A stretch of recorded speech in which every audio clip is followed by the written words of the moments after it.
Hi there, business owner. Do you want a better understanding of business finance, what your numbers actually mean, and stories of the highs and lows of business, where I'll be sharing my tips and tricks every week? Then you're in the right place. Welcome to the 3Bs podcast with Stephanie.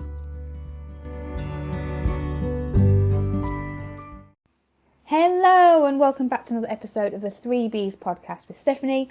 I'm your host Stephanie, and this week I wanted to talk to you about red flags when looking for a bookkeeper. The reason I say this is because so often in my line of work I am a bookkeeper and accountant and run a practice, ABCS UK, but when you are hiring a bookkeeper as a larger company, you will often put out a job advert and go through your usual recruitment process. This podcast episode is more aligned with those solopreneurs or smaller business owners who are looking to potentially outsource the bookkeeping or take somebody on part-time that maybe don't have the HR and recruitment teams, and these are the red flags that you should look out for if you are in the process of hiring a bookkeeper.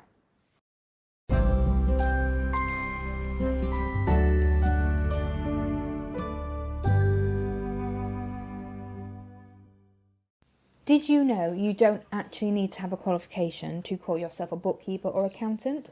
Actually scares me how many advertisements there is out there and people who call themselves bookkeepers with no prior experience, education or certifications. If they don't have them, it might be a sign that they're not necessarily skilled enough to actually handle your business's financial tasks accurately or effectively. I personally have done all my qualifications. I studied it at school and at college, but my professional qualifications in bookkeeping are with the ICB, which is the Institute of Certified Bookkeepers. They are the only bookkeeping-only professional body in the UK. They also hold my anti-money laundering supervision, which is really important when you're dealing with a bookkeeper or an accountant. And they also hold my practice licence. Also, I can use the title Certified Practicing Accountant because I am a member and qualified with the Independent Certified Practicing Accountants, the ICPA. So I don't think I have ever been asked in the 2 years I've been in practice for proof of my qualifications. You can log on to the ICB website and look at their list of members, and you can see us on there. You can see us in their practice directory. And if anyone visits my office, they can see my certificates on the wall. But it is something to be aware of, is to look for the certificates, and if they say they have them, potentially ask to see copies of them. No one who is qualified will have any problems showing you proof of their either experience with references or their certifications or their practice licenses. So that is my first red flag for you to be aware of. Secondly is poor communication. Communication is absolutely key when it comes to financial matters. It's so important to me, it's actually the C in my company name in ABCS UK.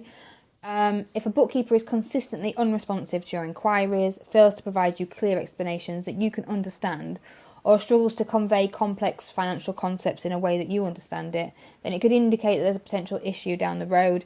Even if they are fit for purpose right now, they may not be fit for purpose forever, and that is completely okay. Communication is absolutely key, and that is something to potentially look at their existing clients or look at how they communicate and ask them questions on how they will communicate with you if you become a client with them. So that's red flag number 2. And a third red flag is disorganisation. So bookkeeping requires, and accounting requires, an immense level of organisation of your business records. And if they are not able to organise themselves, then you're going to struggle to get the best information and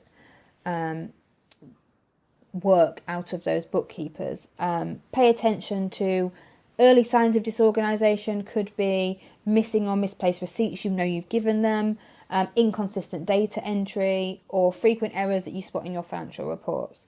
They could be warning signs that your bookkeeper isn't as meticulously attentive to detail as they need to be. Also, I'm going to say this over and over again, but ask. If you're looking at taking on a bookkeeper, either on an employed role or freelance, ask them what their methods are for organisation. Ask them how they work, just to make sure that they're going to work well with you.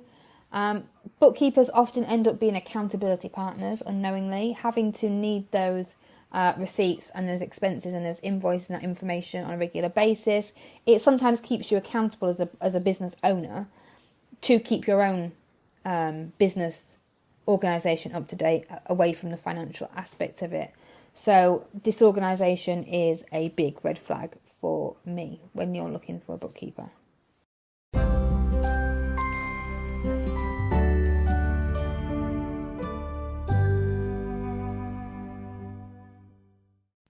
And the fourth red flag is inadequate technology skills. Now, this has two kind of sides to it, because most bookkeepers were trained the old-fashioned way, in inverted commas, the manual way of bookkeeping before the internet and software was around, and that would be done with pen and paper. It would be manual journals, it would be cash books and sales books, and we would use T accounts and move things over.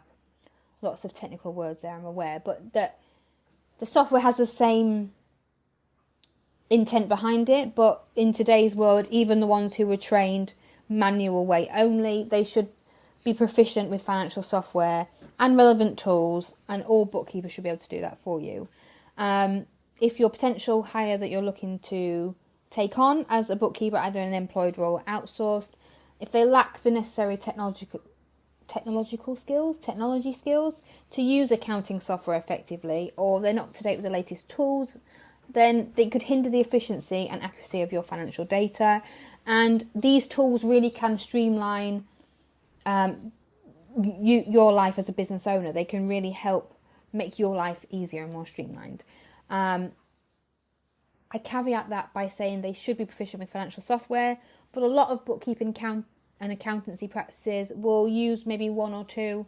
So we are a Xero only practice at ABCS UK.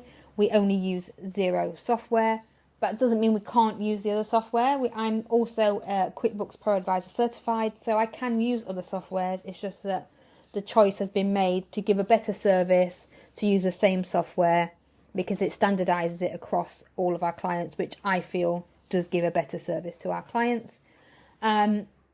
Most bookkeepers, if you're on other software such as Sage, QuickBooks or Free Agent, most bookkeepers will be able to migrate you over to their preferred software. So we can migrate you over to Xero with as little disruption as possible, and then still give you the service if you wanted to work with a company like ABCS UK.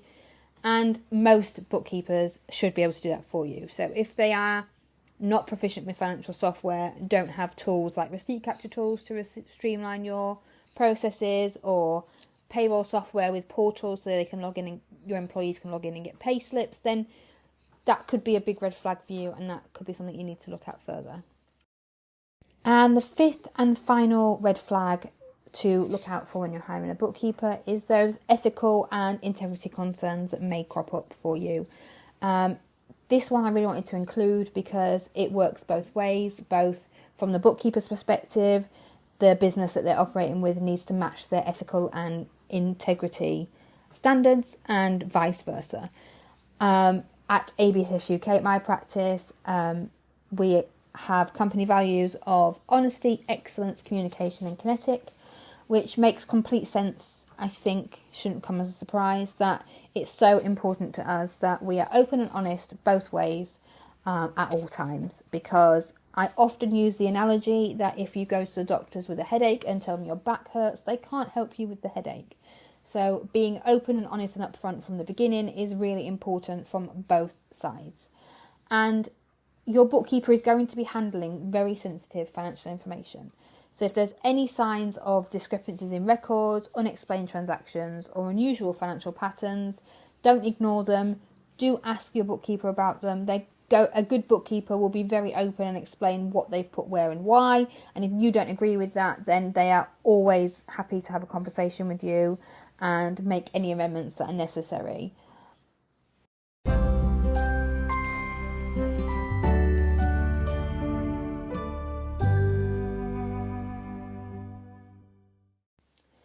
As we wrap up this episode of the 3Bs podcast with Stephanie, I just wanted to remind you that hiring the right bookkeeper is an essential step in safeguarding your business's financial health. It's so important.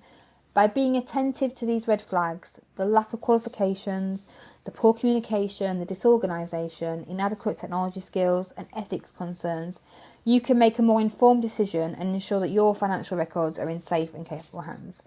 You should have no worry or anxiety about going to see your bookkeeper or accountant. The way that we work is my clients come in excited to come and see me and tell me what's going on in their business. Like, we become your business best friend. Like, we know your business better than anyone else apart from yourself, and we can really help you keep your compliance with the HMRC and keep them happy with all your obligations.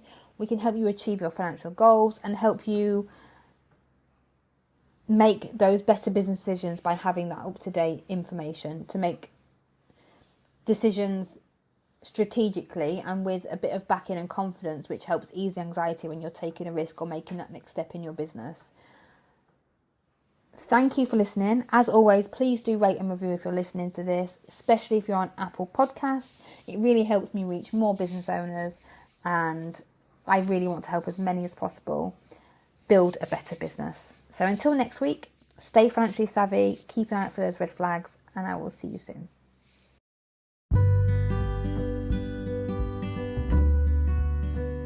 And that brings us to the end of another week of the 3Bs podcast with Stephanie. Thank you so much for listening. I'd really appreciate it if you could like, subscribe, rate and review this podcast wherever you are listening to it, so that I can reach more business owners and help them build better businesses. See you next week for the next episode.